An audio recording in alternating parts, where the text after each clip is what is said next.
UFC Fight Pass presents Extra Rounds. Live from the Fight Pass studios in Southern California, here's your host, TJ DeSantis. Extra Rounds. It is Extra Rounds here on UFC Fight Pass. Hey, everybody, I'm TJ DeSantis on this fine Friday afternoon, and I appreciate you joining us live on YouTube, Twitch. That is uncomfortably loud. We're going to turn that down. And Facebook. And I'm here with a man who doesn't have his headphones too loud that they throw reverb in the board. It's Jens Pulver. Jens, how are you? I'm good. How you doing? I'm good, man. I'm good. You know, you and I were chatting earlier this week and just kind of, talking a little MMA, and I think I struck a nerve. We started talking about wrestling and Bo Nickal, and man, so like I feel like we've got a fired up little evil on our hands today. The biggest thing is, again, I don't understand where it happened, how it happened, why it happened, but how wrestling, for some reason, it's weird that it's actually kind of gone down in the proverbial dump, so to speak. Like it's gotten lost in the sauce because it doesn't have a belt system or whatever. And I just don't think people understand truly how.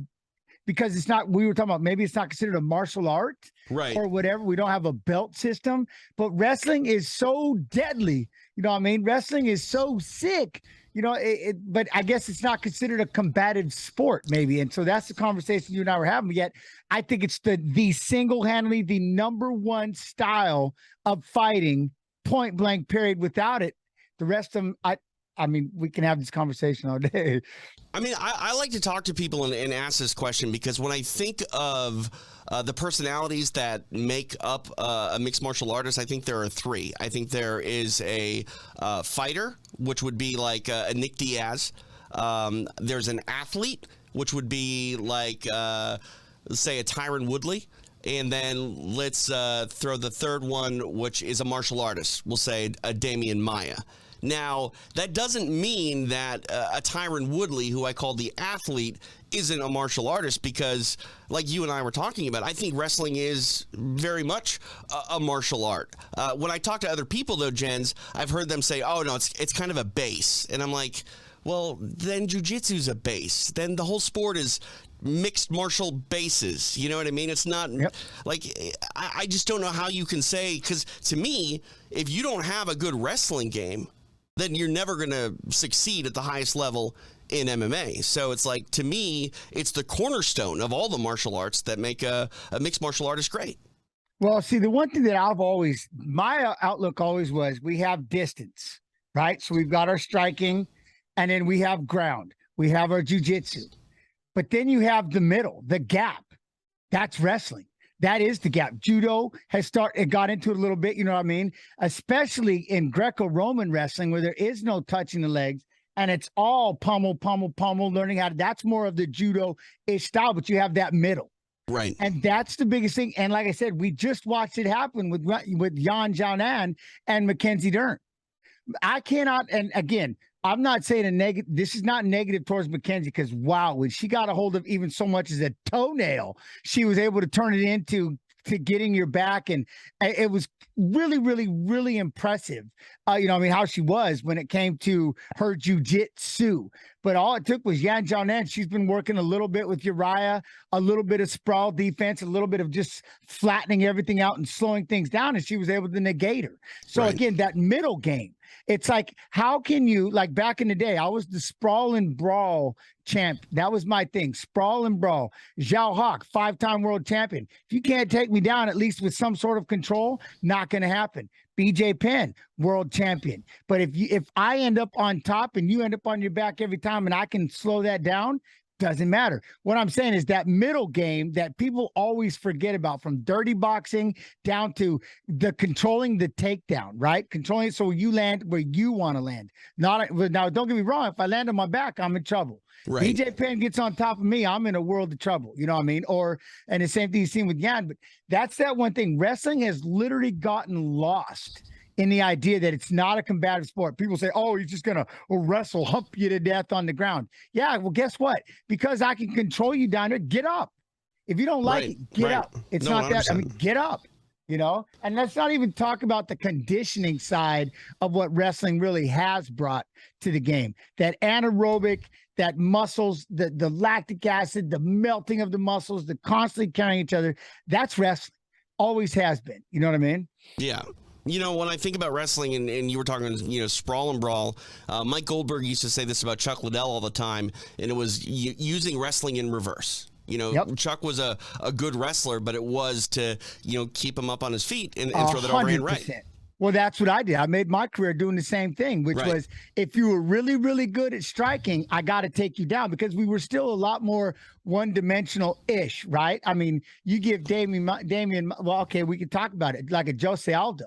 Right. He's so dang scary standing up. We forgot how good he is on the ground. Right. And not to mention his sprawls, his brawls, the way he was able to turn. Not even talk about what he did to Mendez. But the point is, when you start getting those fighters that can do all three. But back in the day, I used my sprawling to make sure I didn't go to the ground with the 5-time world champion. Or like I said, if I did, I was in the guard ready to eject out of that cockpit ASAP if things got crazy, right? But then I would just start trying to throw heavy shots. And that's, so Chuck was 100%. He did it in reverse. Yeah. I don't want to talk poor about jiu-jitsu. I love jiu-jitsu. Oh, I'm not. Oh, no. There's no way that you can. You right. Can't no, of course. poor. But allow me to say that if you are just playing the jiu-jitsu game and you don't have takedowns in your jiu-jitsu game, you're not going to carry over to mixed martial arts like, say, a wrestler will. And I grew up in the Midwest. I saw you at shows in the Midwest down in Iowa. My favorite fights were these 170-pound state qualifier wrestlers. And more often than not, Jens, it would be a kickboxing match because neither of them could take one another down. But it was a kickboxing match because, again, they were really good wrestlers. Boy, do you always see that? We're expecting to see this great wrestling match. It'll be like we see Makachev and Oliveira. I can't wait to see what they both say they're going to go on the ground. And before you know it, they're standing up the entire time, throwing one shot, trying to set each other up, looking for that. You know what I mean? It always happens. Whenever you think we're going to see this great wrestling match, it ends up being a striking bout from Jump Street. Plus, not to mention back in the day, the boos. Bam! Boy, you hit the ground and they were booing. And so everybody felt the pressure. Well, we got to stand up and quote unquote be exciting. We got to knock people out, but that's the one thing nowadays. I think it's just living proof. There's no room with this day and age fighter of being, you have to be well-rounded. You have to have everything. And the part that I think got literally left behind quite a bit was wrestling. And I'm not talking about drilling a takedown. I'm talking about learning how to pummel, get in there and literally have, like if I were to run an MMA gym right now, mandatory, we wrestle an hour a day, every day. Jiu-jitsu is its own thing and striking and everything else, but we will wrestle at least an hour a day, every day, no matter what. Yeah. You have to have it. I think about what makes a good mixed martial artist great. And I think there was a time where you wanted athletes to be good at everything, almost more good at everything than great at just one thing. But now we're seeing athletes come in that are, pretty good from jump at everything, but they are a specialist at one thing. And that's Bo Nickal to me. Bo Nickal, is part of the reason I think we're talking a lot about wrestling, the last couple of weeks here in mixed martial arts. And, his rise through the Contender Series and now, fighting in the UFC in December, it makes people wonder, okay, so what is Bo Nickal like? Let's compare him to his predecessors. And, Jens, I don't know if it's fair to say that Bo Nickal is exactly like anybody before him in mixed martial arts in the UFC. Nobody. And you go look at the top wrestlers and what they say, especially when we bring it up. We all talk about the Khamzat Chimaev. Just credential-wise, it's not even in the same ballpark. That's how good Bo Nickal is. They're not even comparable. Right. And look how big Khamzat has taken over and literally ruined. Bo Nickal's that good. And you get other people, I've heard people, he's got to wait in line and he's got to do this. He's no Brock Lesnar. And I about fell over when I heard that. He's no Brock Lesnar. Yeah, no, he's 15 times better than Brock Lesnar in the wrestling world. But again, you hear these people like, oh, no, what has he done? What do you mean? Besides what? You know what I mean? Dominate wrestling or, what do you mean? What hasn't he done? But again, it goes back to wrestling is just not considered an MMA viable combative sport. I don't know what it is. You know what I'm saying? Right. Yeah. And, that's the thing, too, about Bo Nickal. I think that people fail to realize. You say he's not a Brock Lesnar. You are right. Like, Bo Nickal either wins gold or he wins silver. And he's done that his entire wrestling career. It started in Texas. He's a 3-time state champion there, 1-time runner-up. NCAA's 3-time champion, 1-time runner-up. And what's amazing to me, Jens, is the fact that Bo Nickal is already all in on mixed martial arts. Like he's, foregoing really sticking and pursuing international wrestling, like say a Jordan Burroughs. Yep. But Bo Nickal's like, you know what? I'm going to fight. I'm going to go get paid and I'm going to go dominate.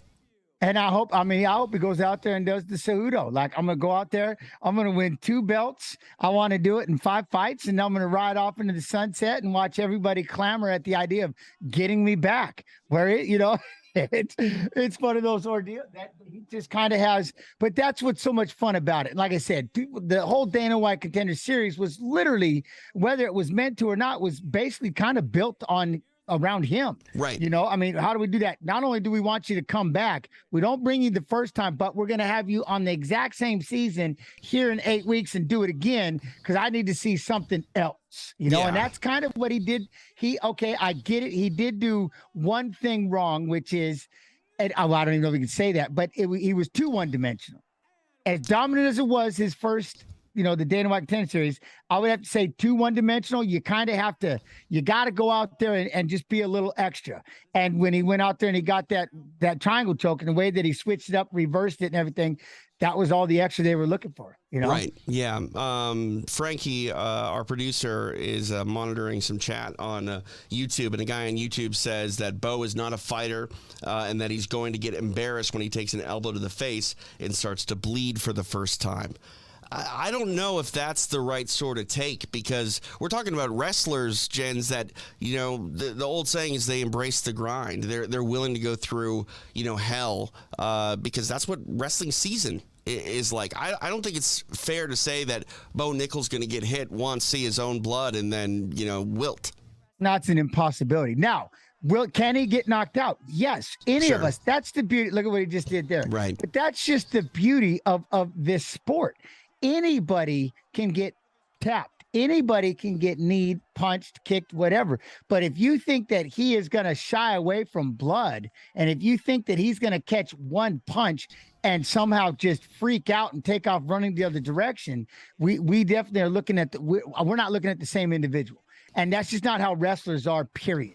Look at their ears. Look at their teeth. Look at me. I look like a dog walking backwards. But it was just, that was, to me, was the best thing I've ever done in my career, was you learn that toughness. Learning. My son is going through it right now as he's 13 years old. He's working on wrestling, you know what I mean? And stuff like that. And he's starting to understand the conditioning side of it alone. That's what scares the majority of people from ever even achieving the top level.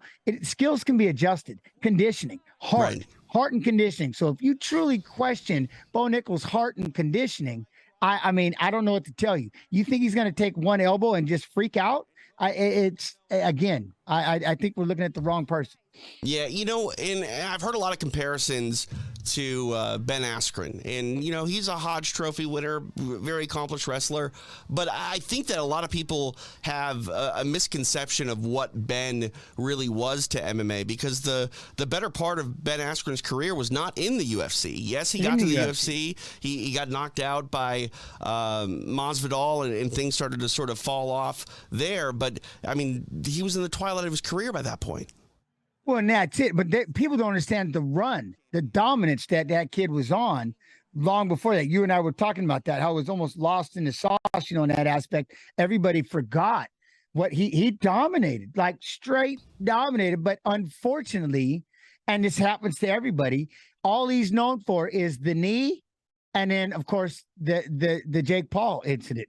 Right. But my point is, they forget about the literal dominance that he did, and you and I were talking about this, and how fast did he jump into ONE FC Bellator, and he was already at the top, beating the top level right off the bat and controlling and controlling every single one of them. Every one of them. Don't get me wrong. It was a growing process for Ben because when I think of he had a title fight outside the UFC against Lyman Good, and he was rightfully stood up for mount. He had the mount position. It did nothing with it and lost it. So it's not like it wasn't a learning curve, but the bottom line is, Ben Askren was able to sort of rely and rest on his laurels because of that wrestling base, and he was doing so as a champion. Like, how many people, even in a promotion outside of the UFC, to be champion somewhere and still learn on the job, that says something. Well, and that's it. If you also look at the style of wrestler that he was a scrambling machine, and that was something. Askren hit you with, like I said, funky.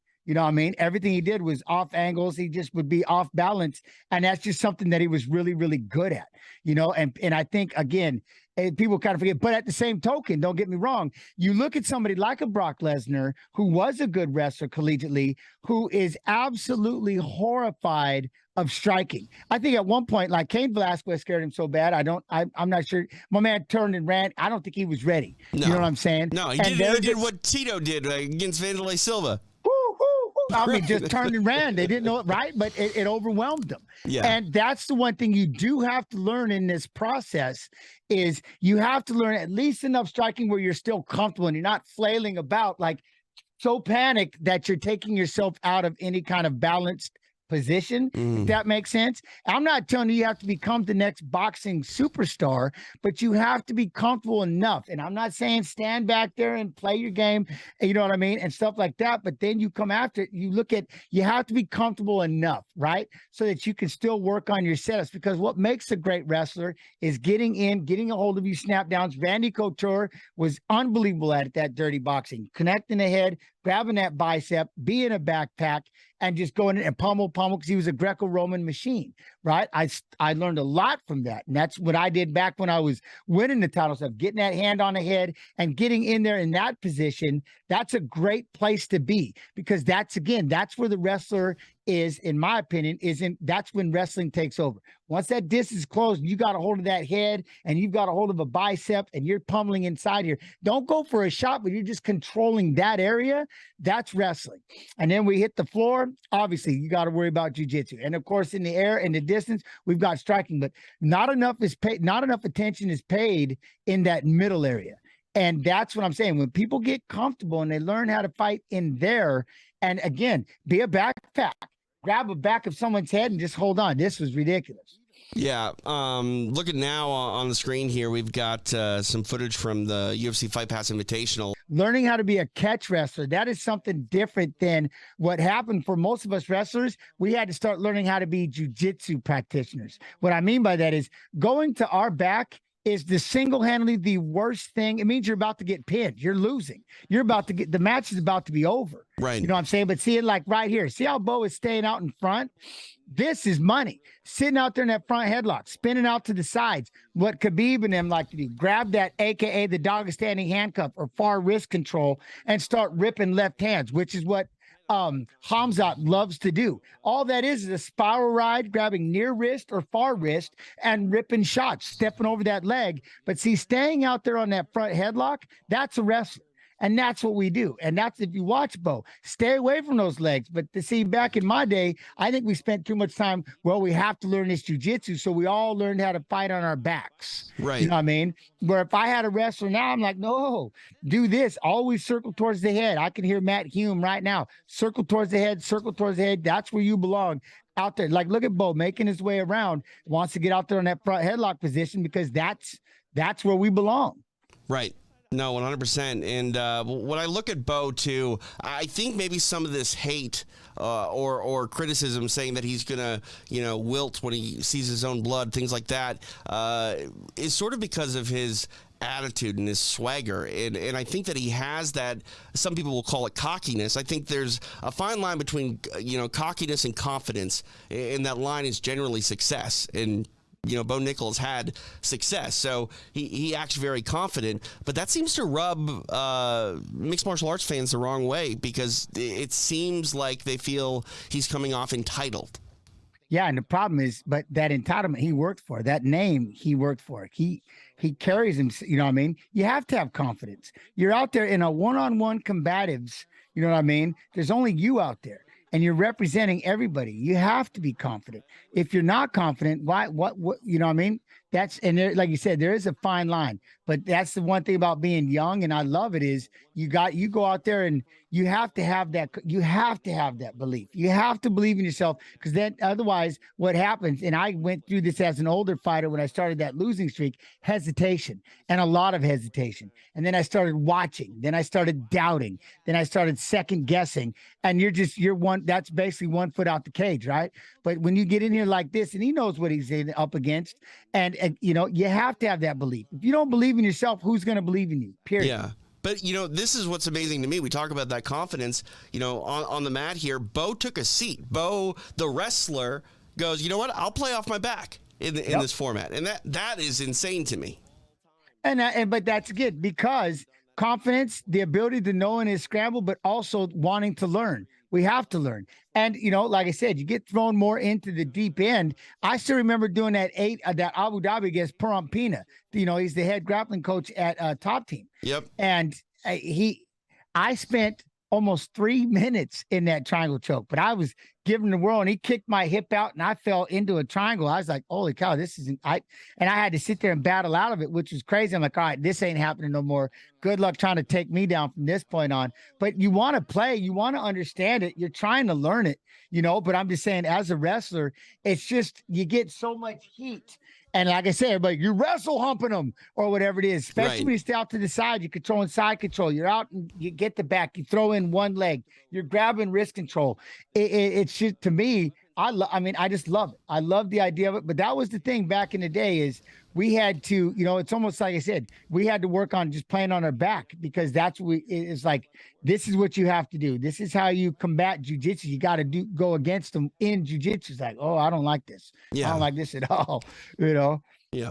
He's Jens Pulver. I'm TJ DeSantis. This is Extra Rounds from UFC Fight Pass. Appreciate y'all joining us. Talking a little Bo Nickal, and, you know, the kid has taken the MMA world by storm. He makes his UFC debut coming up in December.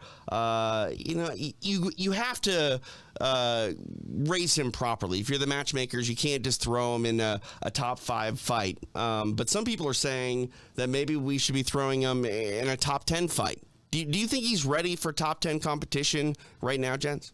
I think, me personally, I would give him one fight just to get in the octagon, get in the UFC. And again, just like Hamzat, start just catapulting him. If he dominates this part, boom, catapult him up into the next one. I mean, how many fights before Hamzat fought Burns? What do you have? 3? 4, yeah. maybe, chat, 5, maybe. But point is, you know what I mean? He catapulted quickly. Right. And he lived up to it. Look at that. Even though that fight was tough with Burns, it was still right. So I think, yeah, find out, because every now and then it's like it's that going back to, you need to get in line. You need to get in line. You got, you know, no, you don't. Not everybody. When you're as good as you are in your sport, let's find out really quick how that transitions. And we know how well wrestling, like you said, just in general, just wrestling, as long as you're not afraid of getting punched. And what I mean by that is you're not just throwing yourself all out of position because your reactions are horrifying. But if you can stay calm, stay out of the way and wrestle, we know that it is a top sport, and it's a top. I mean, you can go really far with just your wrestling, like you said, as you learn. So I'd like to dive in. Me and 8K Snoo were talking about this. I'm 3 fights away from him fighting Hamzat. I mean, I know he wants to do it right now, but that's the other thing I love about him. Right. Be cocky. You earned it. But man, let him go up the same road. Let him fight. Let's go. Hamzat in 3. What do you think the biggest challenges for Bo are going to be in the UFC besides just the opponents themselves? Maybe it's qualities of certain opponents, but do you think that the nerves are going to get to him? Do you think there's any unforeseen sort of circumstances that you have to guide Bo through slowly, like a normal up-and-comer? You know, I think the one thing is, well, no, because he's been at that top level. He's been out there in that one-on-one competition at the highest levels in wrestling, period. You know what I mean? Yeah. You've been out there, you're in front of thousands and thousands of people going one-on-one. That's our entire career. You know what I mean? In wrestling, we've been singled out to that one match where it's you representing everything. I think the biggest thing is, and again, it happened and he will have to be careful because there are strikers that are really good at sprawling. And what Bo has to worry about, and this is for all those top level, Aaron Pico is another one I bring up, a phenomenal wrestler. But if you're shooting from a distance, you're an elementary wrestler, you're a junior high level wrestler. So again, your setups are different. You have to be able, your hands, you have to be able to get inside and shoot a controlled takedown like you would in wrestling. And the first time, like I said, someone comes at you, and we can use Askren, for example, his natural instinct. He got caught off guard. Oh, and he went straight to it.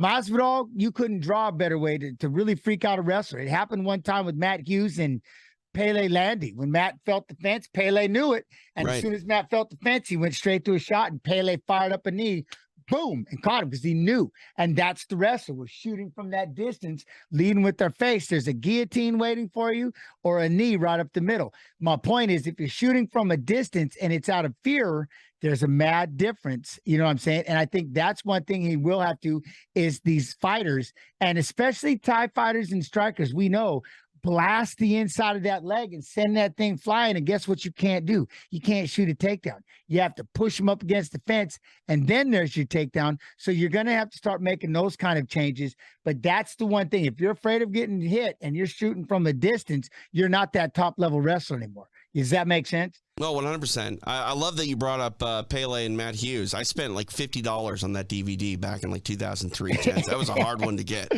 Yeah, Bob. But that's exactly what happened. Once Matt ran out of real estate, Pele knew what he was going to do. As soon as he touched that cage, boom, level change, because it's instinct, right? Instinct. It's just natural. You can't get over it. And Pele knew it, and he just fired that knee, boom, and it caught him. And it's the same thing. I panic shot into, it was Grispy, right into a gi, and I'm like, God, it's like I shot into this. You just shoot into those guillotines, and that's what the wrestler has to be careful of. I remember Rumina Sato back in the day.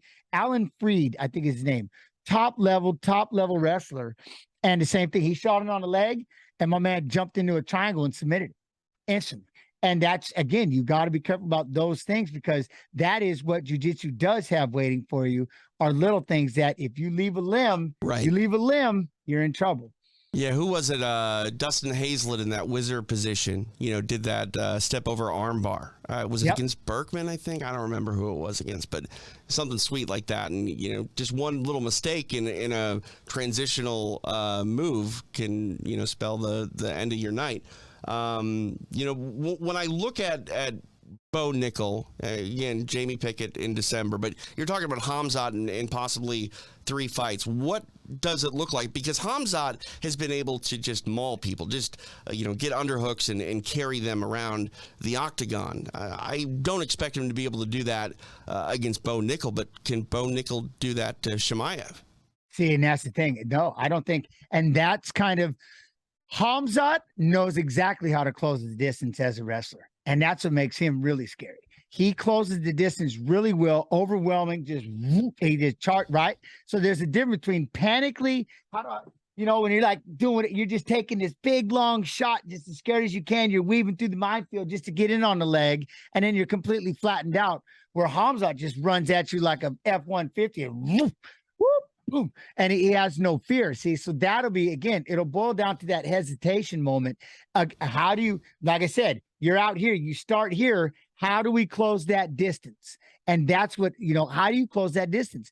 And that'll be it. It was a little scary seeing Nickal's punches there again against the top level. That is not something you want to do, other than the only thing that he does have going for him is if the other fighter doesn't want to get stuck in a locking position or, a takedown situation, that might keep their hands frozen. But you have to, right now, you need to work on it. You have to work on closing the distance, even if it's not to land the punches, but it's enough to get you the time where you're in close. And once we have our hands on, now you're a wrestler. You know what I mean? Those are those 8,000 setups to get to that one single leg. But closing that distance, that's going to be the scary thing. And even with this last fight, you go back and look, he threw those punches. They were so far away. I don't know if you weren't really selling too much of this. You got to be careful when you're going against these top level, because again, they're strong enough, they're confident enough on their backs. They're not worried about being taken down, and they're sick enough in their striking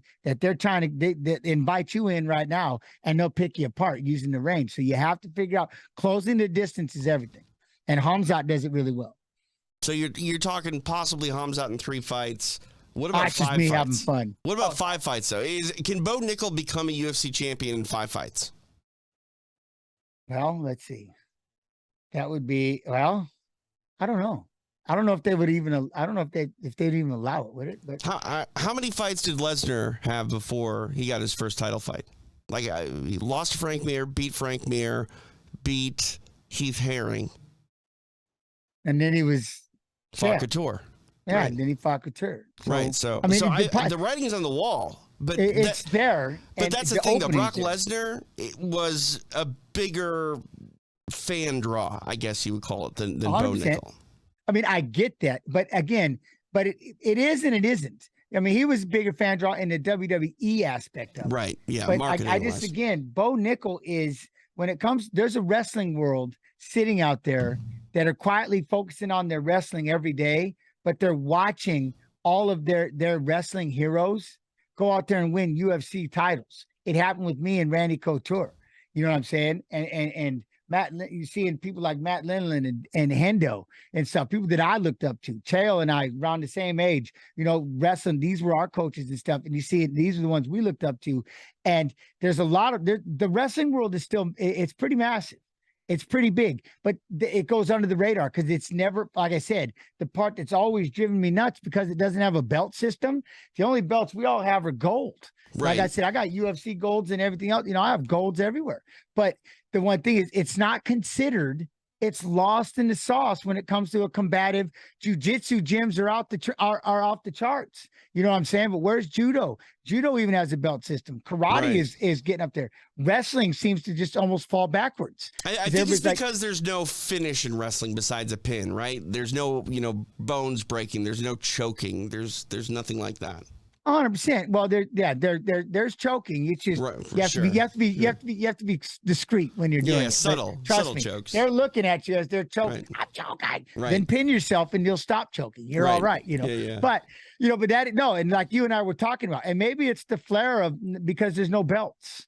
There's no belt system, right, or whatever it is. But that was the one thing that's always, even since, as a kid, wrestling was never considered a combative sport. But you go look at all the world champions that came from wrestling, and at some point, you're going to have to legitimately look at it like, it's very much. Very much. Everybody always asks, what kind of martial arts do you do growing up? I go, I didn't. I wrestled. I wrestled and boxed.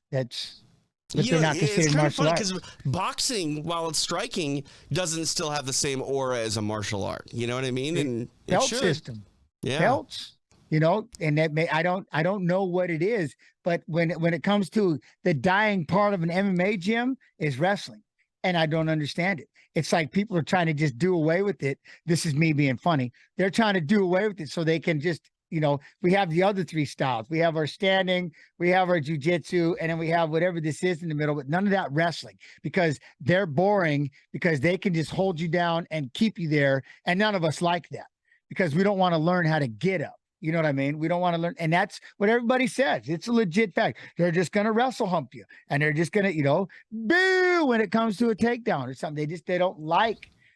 I guess it's just the element that they've never liked. You know what I mean? Right. But I mean, you think about accomplished, high level wrestlers that have come to MMA, and you're talking about guys like, Johnny Hendricks, who's a champion, but he did a lot of his work with his left hand. He got away from his wrestling game. Because we don't want to be boring. That's what happened to me. We had to be exciting. We can't just do that because you do hear the boos. Right. You do hear people, telling you that, and you just, And it's like, well, I want to be excited. Not to mention, I've spent my whole life wrestling. The first time I walked out there, I can tell you it was literally the Boss Newton Invitational, fighting in front of John Peretti, who at the time was the matchmaker for the UFC when it was owned by SEG.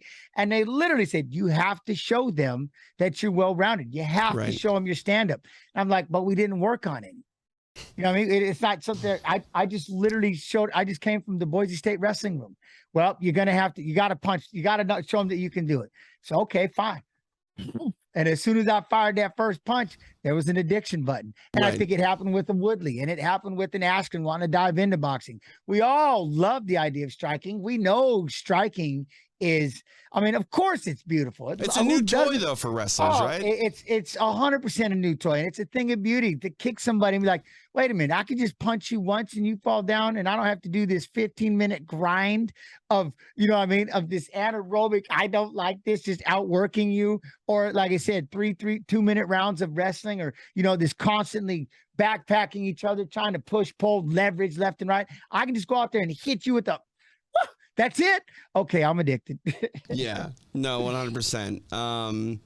But I just love it. I think that Bo Nickal, for better or for worse, is getting a reaction out of MMA fans that's going to benefit him. Even if it's maybe sort of quote unquote negative, where people think he's entitled, like those people are going to tune in and watch him. Well, hey, they're all 50% of them might show up to watch you get beat. Right. The other 50 might show up to watch you win, but 100% of them are going to watch. And that's what he has going for him. Like I said, the whole time we were doing the Dana White Contender Series, on the UFC stream, Bo Nickal Day. And then because we had to watch, I think it was the second day of the Contender Series, then they said no.